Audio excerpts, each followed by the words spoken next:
A bit further in, bit a bit more of the elephant off. Yeah, might as well have this one up, I think, out of the way. This is so this goes on the bottom of the timing cover. It's a bit of a gotcha trying to get this off. That slides up to unplug it, to unclip it. Yeah.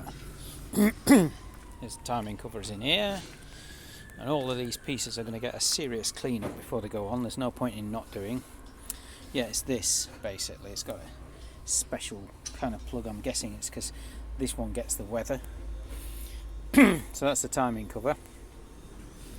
There's a little bit of a gotcha with that centre one. This one here is a 10mm. It's recessed. You can't see it. Yeah, it's that one there, basically. Put my light on. Oh no, just put my light on. Yeah, so the recessed one down there, that one's a bit of a gotcha. You don't, like, you think it's, why is it not coming off? And it's because you left that bolt on. There is actually a hex. Let me show you this.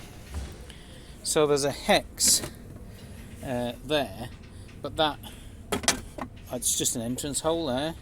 That's where the 10mm is. You need to get that one out. The ones around the outside are relatively obvious. It's just that one's less obvious. Yeah. So we've got that part there now, and in order to get to the head bolts, you have to take the camshafts off. So you can't actually replace the head gasket without removing the camshafts.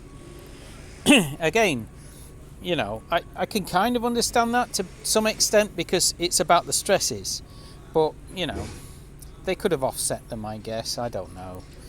Actually, that's not so easy to do because you have to line them up with the cylinder bores, don't you? So I don't know. Yeah. Anyway, there's loads of videos about how to retime this.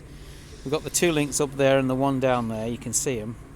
And this is offset, so obviously I need to line this up so that it'll be the right way. And these are keyed onto the camshafts, so that should all line up. So I shouldn't have a problem with that, getting that back together.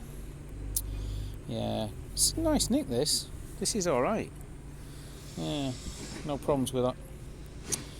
Yeah, I've been told that I'm best off replacing the pump.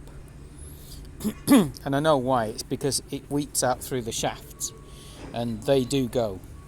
Although on engines like this, I don't think it's as much of a problem, but I might do some research and see. Yeah, I think that the hole there, that hole there is where the water comes out, and then it goes into the centre of the pump, and then you've got the centrifugal part which pumps the water around. I thought it was electric for some reason. Apparently not. Good engineer always puts his bolt back in the hole, and there was a couple which I couldn't. There was a couple of holes, and I was like, "Where are them bolts?" And it took me about 10 minutes to find them. They'd fallen down. One of them was the centre bolt. So obviously there's no problems. I haven't got anything missing because I put all the holes back in. So it's good. Yeah, and we got this one. This is the earthing, which the wire's over here now somewhere.